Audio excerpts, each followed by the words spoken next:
The last morning of January 1954. An apartment on the 13th floor of River House on the East River in Manhattan. A man of 63 puts on his overcoat, his hat, his scarf, and his gloves. He is meticulous about this. He has always been meticulous. He writes a note to his wife, who has left him. It is 2 pages long, and the sentence people remember from it is this: "I am heartbroken because I cannot see you once again." Then he removes the air conditioner from the window of his bedroom, and he steps out of it. He is found the next morning on a 3rd-floor setback. His hat, his gloves, and his overcoat are still on. His body is intact. His name is Edwin Howard Armstrong, and if you have listened to the radio at any point in your life, you have used at least one of his inventions. Probably you have used 3. Not influenced by, not descended from, used. The circuit that pulls the station out of the air in your car is his, essentially unchanged, from 1918. The reason the music has no hiss in it is his, from 1933. He died with almost no money. He had spent something in the region of $2 million of his own fortune, tens of millions, in today's terms, on lawyers, fighting men who had taken what he made. He had been in continuous litigation for more than 20 years. The Supreme Court of the United States had ruled against him on a question of fact that essentially every working engineer in America believed he was right about. And here is the part that is hard to sit with. The man he was fighting at the end was not a rival inventor. It was the largest radio company in the world, run by a man who had been his friend for 30 years, who had been at his wedding, and who had bought his first invention. This is the story of a loop of wire, a glass tube, and 40 years of war. Start with what he actually did, because the scale of it is not obvious, and it matters for everything that follows. Armstrong invented 3 things. Any one of them, on its own, would be enough for a career and an obituary in the New York Times. The first is regeneration feedback, 1912. He took a vacuum tube and fed the output back into the input and got amplification of a size nobody had seen. Then he pushed the feedback further and the tube stopped amplifying and started singing. It became an oscillator, a generator of continuous radio waves. That single circuit is both a receiver and a transmitter. Before it, long-distance radio meant enormous spark machines and rooms full of rotating equipment. After it, radio could be a box. The second is the superheterodyne, 1918, in France, in the signal corps. It is the architecture that takes an incoming signal at whatever frequency it happens to be and converts it down to one fixed intermediate frequency, so that all the difficult amplifying and filtering happens at one frequency, always the same one, tuned perfectly at the factory and never touched again. Essentially, every radio receiver built since is a superheterodyne. Your car, your phone, the radio telescope. It is 108 years old, and it has not been replaced because nobody has found anything better. The third is wideband frequency modulation, 1933. Static-free radio, at a moment when the entire engineering profession had proved on paper that static-free radio was impossible. 3 inventions. Radio as an industry rests on all 3. And the man who made them spent the last 21 years of his life in courtrooms and ended up on a setback 13 floors below his own bedroom window. To understand how that happened, you have to go back to a glass tube made by a man who did not understand what he had built. 1906. Lee DeForest is 33 years old, ambitious, litigious, and permanently short of money. He takes a device called the Fleming valve, a glass tube with 2 elements inside, a heated filament and a plate, which lets current pass in one direction only, and he adds a 3rd element, a little zigzag of wire between the filament and the plate, which he calls the grid. He calls the resulting tube the audione. He patents it, and it is, without exaggeration, one of the most important objects of the 20th century because a small voltage on that grid controls a large current through the tube. That is amplification. That is the ancestor of every transistor, every microprocessor, every computer. There is only one problem. De Forest did not know what it did. This is not a slur, it is the documented record. His own patents and papers describe the audione's action in terms of ionized gas. He believed the residual gas inside the tube was essential, and he built them deliberately soft, meaning not fully evacuated. He thought he had a gas relay. He did not have a theory of electron flow through a vacuum because he was not thinking in those terms. For 6 years, the audione was a curiosity. It was unreliable, it was noisy, it was fragile, and nobody could get much out of it because nobody, including its inventor, understood the mechanism well enough to push it. That is the situation in 1912. And that year, a Columbia University undergraduate, 22 years old, working in an attic bedroom in Yonkers with an oscilloscope he had bought with his own money, takes an audione and does the one thing De Forest had never done with it. He measures what it is actually doing. Edwin Armstrong grew up in Yonkers, in a house on a hill above the Hudson, and he had two things that shaped everything. The first was illness. At about the age of 8, he developed Sydenham's chorea, St. Vitus's dance, an involuntary movement disorder that followed a rheumatic infection. He was out of school for 2 years. It left him with a physical tic he had for the rest of his life, and it left him with 2 years alone in a room with books. The second was the attic. His parents let him have the 3rd floor, and he filled it with apparatus, coils, batteries, tubes, an aerial mast 125 feet high in the garden that the neighbors complained about. He was not a sociable boy. He was a boy who took things apart in the dark and did not come down for meals. There is a photograph of him later, in 1923, standing on the wireless mast on the roof of the RCA building in New York, several hundred feet up, arms out, grinning at the camera. He had a motorcycle.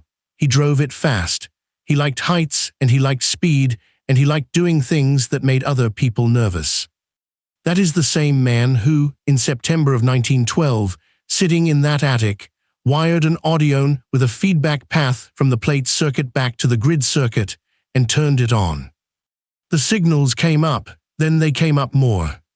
He kept increasing the feedback, and the amplification kept multiplying, until the signal from a station he could barely hear was loud enough to fill the room from a loudspeaker, and nobody used loudspeakers because until that night there had never been enough signal to drive one. He was so excited that he woke his sister up to look at it. And then he kept turning the dial. When the feedback goes past a certain point, the circuit stops amplifying what comes in and starts generating a signal of its own.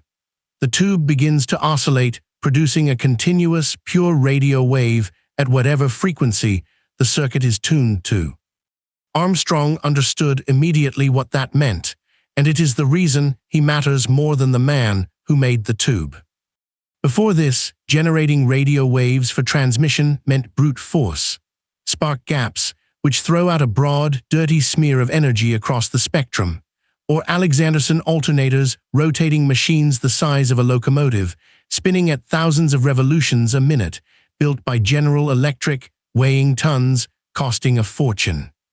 Armstrong had just produced the same continuous wave from a glass tube the size of your thumb, drawing a few watts.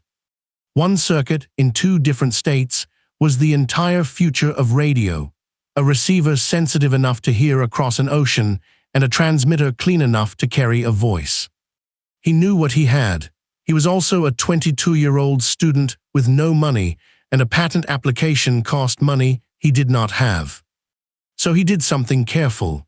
In January of 1913, he drew the circuit, wrote out the explanation, and had it witnessed and notarized, dated, signed, in front of a notary public in Yonkers, with his father as a witness.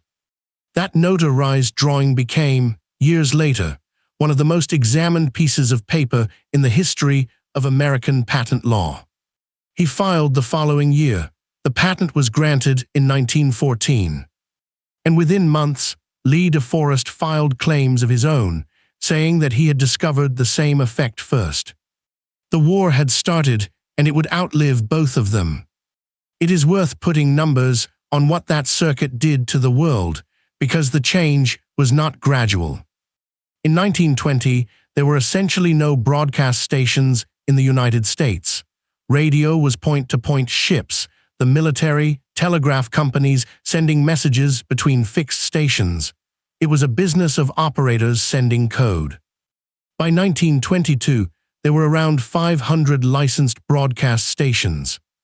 By the end of the decade, there were radios in something like 12 million American homes, and a national network structure, and advertising, and a schedule, and the idea that families sat down together in the evening and listened to the same thing at the same time.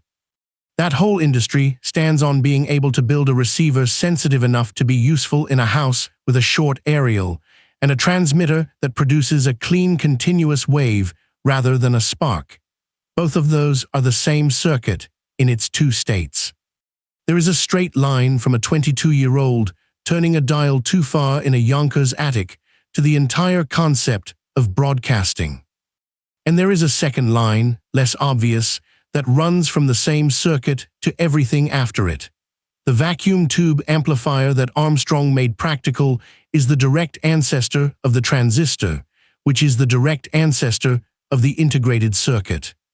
The device in your hand descends through an unbroken chain of engineering from a glass tube that Lee DeForest built and did not understand, and a feedback path that Edwin Armstrong added because he measured what was actually happening inside it.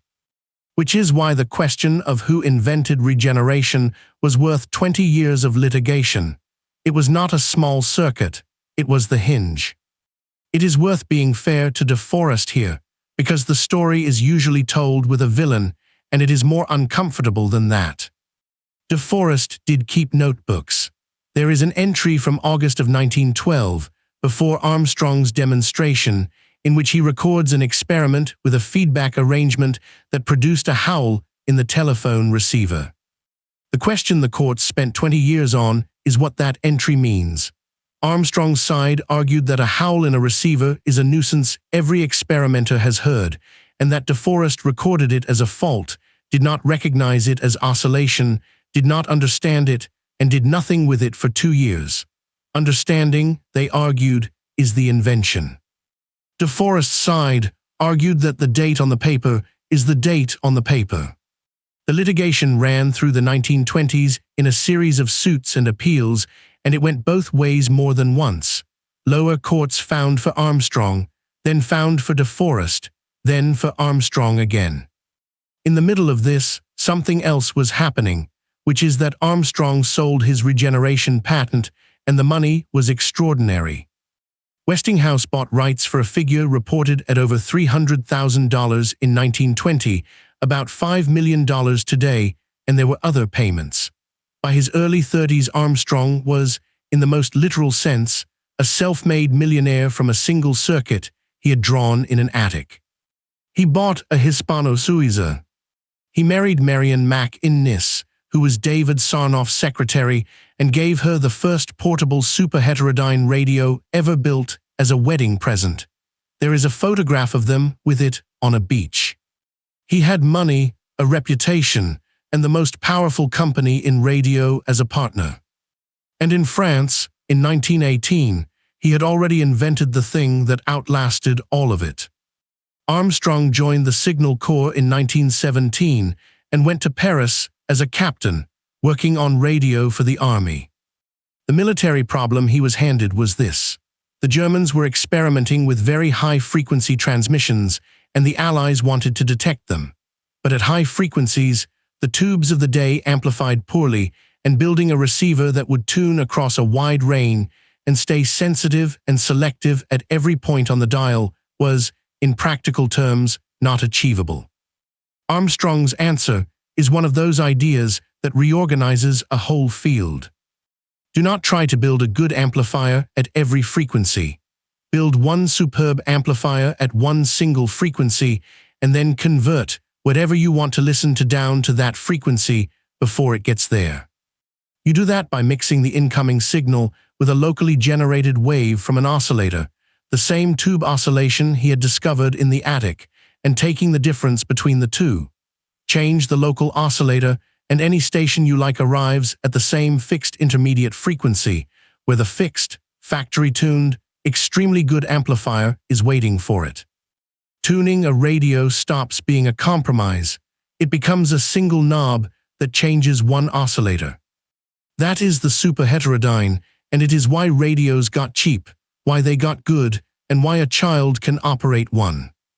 It is in your car, it is in your phone, it is in radar sets, satellite ground stations, and radio telescopes.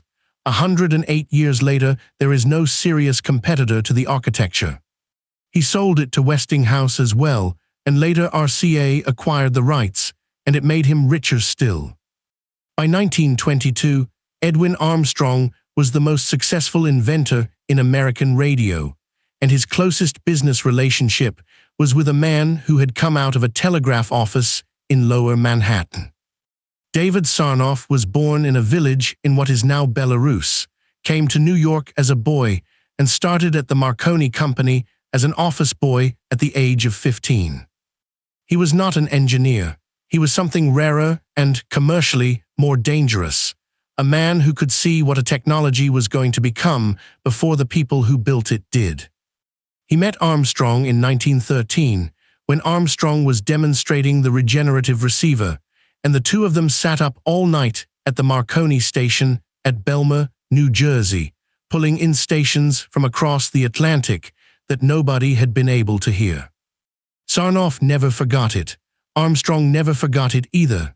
For years, they were genuinely close. Sarnoff's secretary was the woman Armstrong married, and Sarnoff was at the wedding.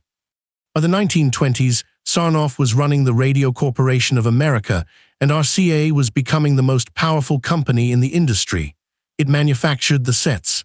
It owned the NBC networks. It held the patents. It had, in effect, built the American radio business around amplitude modulation, AM, and every dollar it made depended on that arrangement continuing. Hold that thought, because it is the whole second half of this story. In 1934, the Supreme Court of the United States decided the regeneration case. It ruled for De Forest. The legal reasoning turned on the earlier notebook entry and on procedural history, and the court declined to reopen the technical question. The engineering profession did not accept it, and it said so publicly in a way that has few parallels. The Institute of Radio Engineers had given Armstrong its Medal of Honor in 1917 for the regenerative circuit. After the Supreme Court decision, Armstrong went to the Institute's convention and tried to hand the medal back, on the grounds that the highest court in the country had just ruled he had not invented the thing they had given it to him for. The Institute refused to take it. Its board issued a statement reaffirming that as far as the engineers of the United States were concerned, Edwin Armstrong had invented regeneration, and the medal stood. This is a genuinely remarkable moment. A professional body publicly telling the Supreme Court that it had the facts wrong and refusing to act on its judgment. But statements do not pay royalties, and the ruling stood in law. Armstrong was 44. He had lost the first of his 3 inventions in court, and his relationship with the industry had begun to change from partnership into something else. And he was already deep into the third one, the one that would take everything. Because for 15 years, every serious person in radio had agreed on one thing: static could not be beaten. Static is the crackle, lightning, motors, power lines, the ignition of every passing car. All of it radiates electrical noise, and that noise adds itself to the amplitude of a radio signal. Amplitude modulation encodes the sound in the strength of the wave. So noise, which is a disturbance of strength, lands directly on top of the information. The receiver cannot tell them apart, because at the point of reception, they are the same kind of thing. The industry had worked on this since the beginning of broadcasting, and it had spent enormous sums, and it had made essentially no progress. There was also a theoretical result that everybody cited. In 1922, John Renshaw Carson, a first-rate mathematician at AT&T, the man whose name is on Carson's rule, which engineers still use, published an analysis of frequency modulation, the alternative scheme in which you encode the sound in the frequency of the wave rather than in its strength. His conclusion was blunt. FM offered no advantage in noise, and it used more spectrum to do the same job. He wrote that static, like the poor, would always be with us. He was not wrong about the FM everybody was studying, which was narrowband FM, keeping the frequency swing small to fit into the same channel width as an AM station. In narrowband, the mathematics is as he said. Armstrong's idea was to go the other way, and it is the single most counterintuitive move in the history of radio engineering. Instead of using as little spectrum as possible, use vastly more. Swing the frequency wide, not a few kilohertz, but scores of them. It sounds like a worse engineering trade, because bandwidth is the scarce resource. But at wide deviation, the noise stops adding to the signal the way it does in AM, and something happens that nobody had predicted. It is called the capture effect, and it is the reason FM sounds the way it does. In a wideband FM receiver, if two signals arrive on the same channel, the receiver does not mix them into a mess. It locks onto the stronger one and suppresses the weaker one almost completely. Noise, being weaker than the wanted station, is not partially reduced. It is thrown away. The result was not a modest improvement. Armstrong's demonstrations produced silence between stations and audio quality that people who heard it did not have a category for. He tested it in 1933 and filed 5 patents in December of that year. In November of 1935, he presented it to the Institute of Radio Engineers in New York, and he did the thing you do when the mathematics is against you. He brought the equipment. He linked to a transmitter at Yonkers and played the audience a glass of water being poured, a paper being crumpled, and an orchestral recording. Contemporary accounts describe engineers who had spent their careers with AM sitting in silence, and then the noise of the room changing. The demonstration is remembered because of the water. It is a stupid, ordinary sound, and no AM broadcast could carry it because the fine detail was down in the static. By this point, RCA had already heard it in private, and Sarnoff had already made his decision. He had asked Armstrong to install the FM equipment in the tower of the Empire State Building, where RCA had its experimental television transmitter, and Armstrong had spent 2 years there running tests. In 1935, Sarnoff asked him to take it out. The 1935 demonstration deserves a moment because of what the audience was. This was not a press event. The Institute of Radio Engineers was the professional body of American radio engineering, and the men in that room in New York had spent their working lives inside the physics of amplitude modulation. Many of them had personally worked on static reduction and failed. They knew Carson's analysis. Several of them had taught it. Armstrong stood up and said that static could be eliminated, and the polite assumption in the room was that he was about to overstate a modest laboratory result. Then he switched on a receiver connected to his transmitter at Yonkers, 17 miles away. The first thing they heard was silence. Not the low roar of an open receiver, actual silence, which no engineer in that room had ever heard come out of a radio. Then a glass of water being poured, then a sheet of paper being crumpled near the microphone, then an orchestral record, and then, by several accounts, a man in Yonkers striking a match in front of the microphone, and the match was audible as a match. None of those sounds can survive amplitude modulation over 17 miles in 1935. They are all small, high-detail sounds that live down in the noise floor, and the noise floor was where static was. The reason the demonstration is remembered for a glass of water rather than for the orchestra is that the orchestra only proved fidelity. The water proved the absence of noise, and the absence of noise was supposed to be impossible. By every account, the room understood immediately what it was looking at. The trouble was that the company best placed to build it had understood the same thing 2 years earlier and had reached the opposite conclusion about what to do. The reason was not that FM did not work, it was that it did. RCA had built the entire American radio business on AM. It manufactured AM receivers by the million. Its networks were AM networks. Its licenses, its factories, its distribution, its advertising revenue, all of it assumed AM. FM did not improve that business. FM replaced it. Every existing receiver in the country would become obsolete, every broadcaster would need new transmitters, and the patents on the replacement belonged to a man outside the company. At the same time, RCA had decided that the next enormous thing was television, and television needed spectrum, and it needed the company's capital and its lobbying effort in Washington. So Sarnoff asked for the equipment out of the tower, and RCA's money and attention went to television.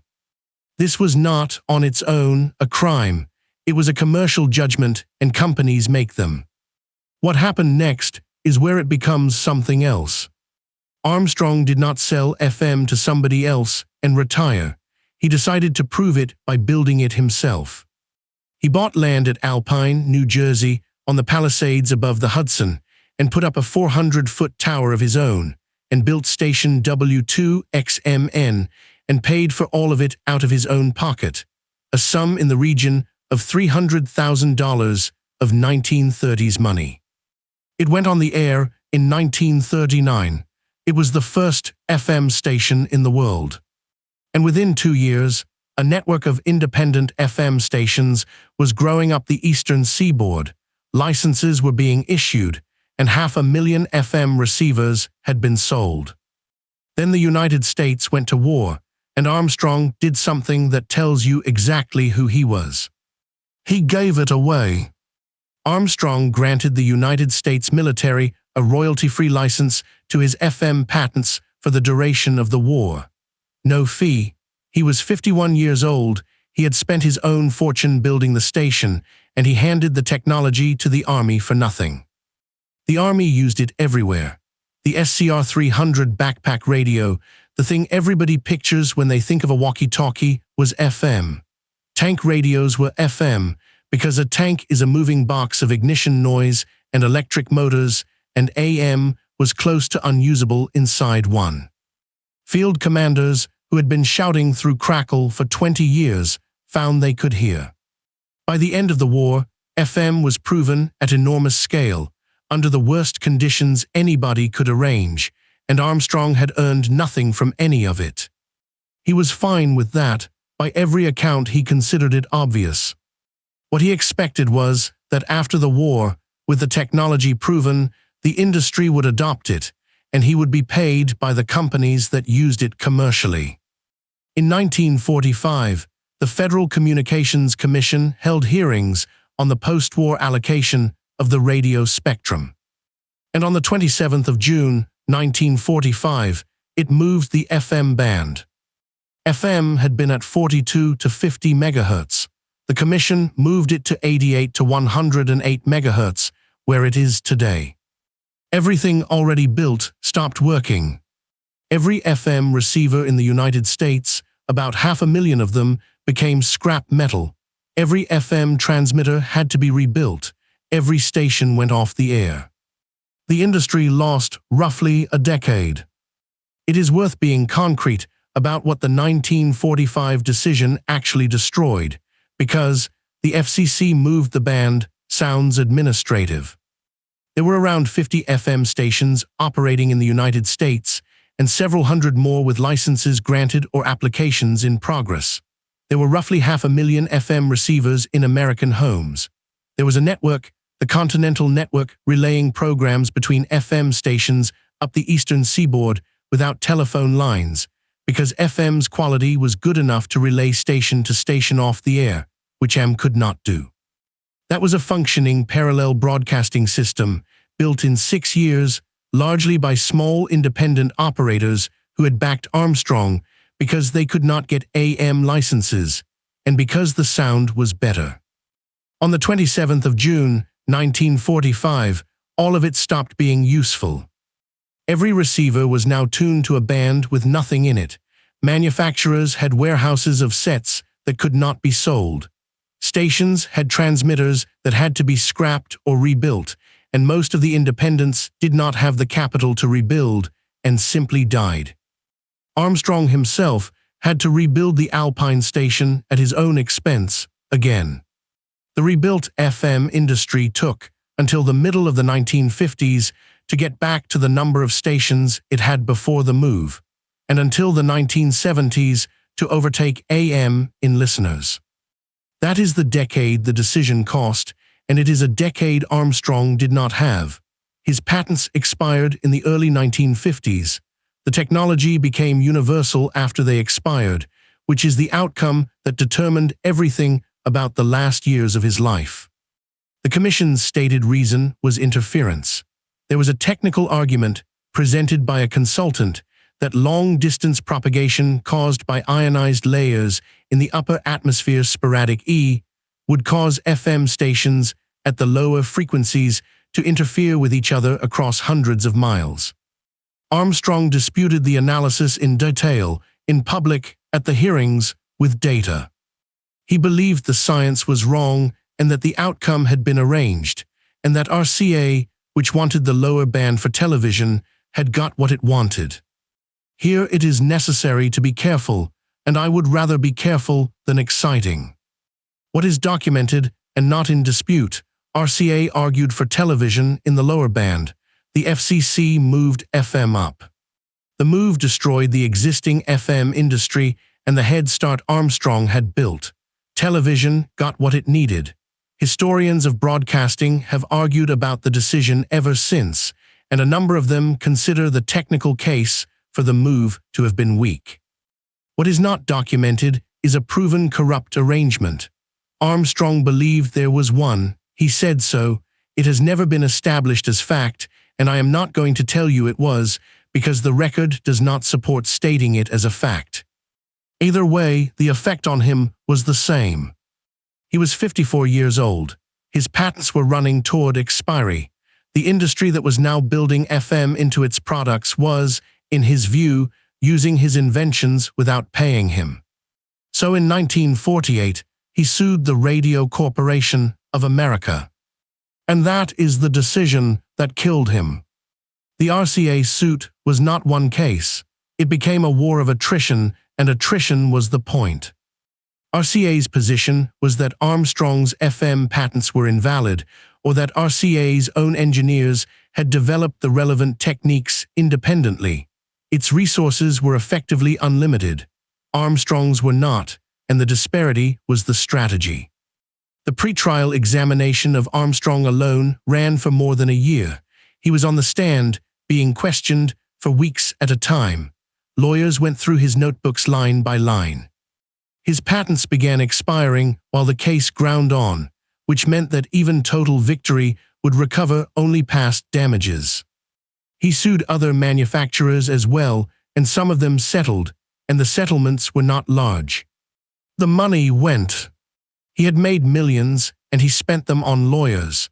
A figure of around $2 million is the one usually given, and by 1953 there was very little left. He was in his 60s. He was not sleeping. He had spent 20 years of his life either in court or preparing for court, first over regeneration and now over FM, and he had won the second one nowhere yet. In late 1953, RCA offered a settlement. Accounts of the figure vary. It was in the region of $1 million, and it was far below what Armstrong believed he was owed, and it did not include the acknowledgement he wanted. He refused it. That winter, his marriage broke. There was an argument, by most accounts, about money and about whether to settle, and in November of 1953 Marion left and went to her sister in Connecticut. He was alone in the apartment on the 13th floor from then until the end of January. It is worth stopping on what he was actually fighting for, because it was not really the money. By 1953, the technology had won. FM was in the world, and it was not going away. Armstrong's problem was that the industry had arranged things so that the man who made it was not part of the story. He wanted to be paid, yes, but the letters and the testimony make it fairly clear that what he could not accept was the second erasure. He had already had one invention taken from him by a court in 1934. The Institute of Radio Engineers had stood up and said the court was wrong, and it had made no practical difference at all. He had watched that happen once. Now the same shape was forming around FM, a large organization with better lawyers asserting that his invention was not his, and the possibility that this assertion would simply become the record because there was nobody left with the money to argue. That is a specific kind of fear, and it is not irrational, and it had already come true once in his life. On the last day of January 1954, he wrote the note, put on his coat and hat and gloves, and went out of the window. He was 63. The obituaries were respectful and short. Several of the companies he had sued issued statements about his contribution to radio. And then his widow did something that nobody expected. Marion Armstrong picked up the litigation and continued it. She was not an engineer, and she had no obligation to do any of this. She was a widow in her 60s with a case her husband had spent his fortune and arguably his life on. She hired the lawyers, and she went back into court, and she pursued the cases her husband had left. In December of 1954, 10 months after his death, RCA settled with the estate. The figure reported was about $1 million. And then she kept going. She pursued the other manufacturers, one after another, for 13 more years. Motorola, the rest of the industry. She won or settled every single one of them. By 1967, the last of the 21 suits was finished, and the estate of Edwin Howard Armstrong had won all of them. Every company that had used wideband FM in the United States ended up paying for it. There is something almost unbearable in the arithmetic. He needed to win, and he could not survive long enough to. She had no need to win, and she did completely, comprehensively, and posthumously. The recognition came afterwards as well, in the way it usually does. He is in the National Inventors Hall of Fame. The International Telecommunication Union lists him among the great electrical engineers. The tower at Alpine, New Jersey, the one he paid for himself in 1938, is still standing and still carrying broadcasts today. But there is one more thing about this story that changes how you hear it, and it has nothing to do with radio. Look at what the fight was actually about in both cases, and it is the same question twice. Not who built it, who understood it. DeForest built the Audione. That is not disputed by anybody. He made the physical object, he patented it, and without it there is no Armstrong. But he thought it worked by ionized gas, and he built it soft on purpose, and for 6 years he could not get much out of it, because you cannot improve a thing you have the wrong model of. Armstrong did not build the tube. He worked out what it was doing, measured it, understood the electron flow, and then saw that a path from output back to input would give amplification without limit, and passed a threshold oscillation. The court asked which man's paper was dated first. The engineers asked which man knew what he had. And the same split runs through FM. Carson's mathematics was correct for narrowband FM, and everybody quoted it and stopped. Armstrong asked what happens if you go the other way, and found an effect the analysis had not covered because nobody had gone there to look. Both of Armstrong's great inventions came from the same move. Take the thing everybody has agreed about and go and measure it yourself. That is also what destroyed him, because the same refusal to accept an authoritative answer that let him beat Carson's proof is the thing that made him refuse a settlement in 1953 that he should probably have taken. The quality is not separable. It is one trait, and it produced the superheterodyne, and it produced the window. There is a question worth putting directly, because it is the one people ask about this story. Was Armstrong treated unusually badly, or is this just what happens to inventors? The honest answer is that the shape is common and the severity is not. Independent inventors losing control of their work to companies with better lawyers is close to the standard outcome of 20th century American technology. What is unusual here is the specific sequence: winning the science, losing the law, having his own profession publicly declare the law wrong, and then having the same thing happen again to a different invention 20 years later. Most inventors get one fight. Armstrong got the same fight twice, and he had already learned from the first one that being right and being publicly acknowledged to be right could still change nothing. There is also a genuine counterargument to be fair about. RCA's engineers did work on FM. Some of the techniques in dispute were developed inside the company, and a court might reasonably have found for RCA on parts of the claim. The 1945 band move has a technical justification that was argued by qualified people, and historians still disagree about how good it was. The case against RCA is not that it stole in a simple sense. It is that it had the resources to make the question take longer than a man's remaining patents and remaining money and remaining life. That is not illegal. It is a strategy, and it worked, and the settlement in December 1954, 10 months after his death, for a figure not wildly different from what had been on the table while he was alive, is the clearest evidence that it was a strategy. There is a detail from the end that stays with me. When they found him, everything was on: hat, gloves, scarf, overcoat, all correctly fastened. He had dressed for the outdoors before going out of a window in the middle of winter. People who study this sort of thing point out that it is a common feature of a decision made carefully rather than in a burst of feeling. He was a meticulous man, and he was meticulous about this. The note ran to 2 pages, and most of it was about her. He was not remembered as a tragic figure by the people who worked with him.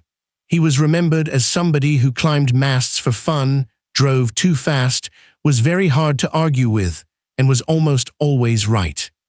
The man who had beaten him in 1934, Lee de Forest, outlived him by 7 years and died in 1961, having spent much of his own later life in litigation and having gone through his own money as well. He called himself the father of radio. He also said, near the end, that he did not know what he had started. Sarnoff ran RCA until 1970 and died in 1971, one of the most powerful men in American business, with the settlement to Armstrong's estate a line item in a year of many. And FM, in 1954, was still a minority technology that most Americans had never heard. It took until the 1970s for FM to pass AM in listenership in the United States, roughly 20 years after the man who invented it went out of the window, and roughly 40 years after he first proved it worked. He was right about the mathematics, and he was right about the timing, and being right about the timing is what killed him, because he was right about it too early. Every radio in your house is a superheterodyne. That is a 1918 invention made in a signal corps hut in France, and there is no serious replacement for it after 108 years. Every FM station you have listened to is running his 1933 patents, long expired, in a band the FCC moved in 1945 to a place he argued against. The tower at Alpine is still there on the Palisades, still transmitting, paid for by a man who built it because the industry would not. And the argument he lost in 1934, the regeneration case, is still, in the engineering literature, taught with a note attached. The Supreme Court found for de Forest, and the profession has never agreed. That is what he actually left. Not a fortune, which went to lawyers, and not a company, which he never wanted. He left 3 circuits that are still running, and a question that the people who build things have quietly refused to close for 90 years. He was not destroyed by a rival. He was destroyed by the distance between being right and being able to prove it in a room where the other side has more money than you do. If that is the kind of story you want more of, subscribe, because next time we are going after a machine that was supposed to be the future of air travel. A bomber with no fuselage and no tail, built by a man whose life's work the United States Air Force ordered chopped into scrap, and then rebuilt exactly 40 years later.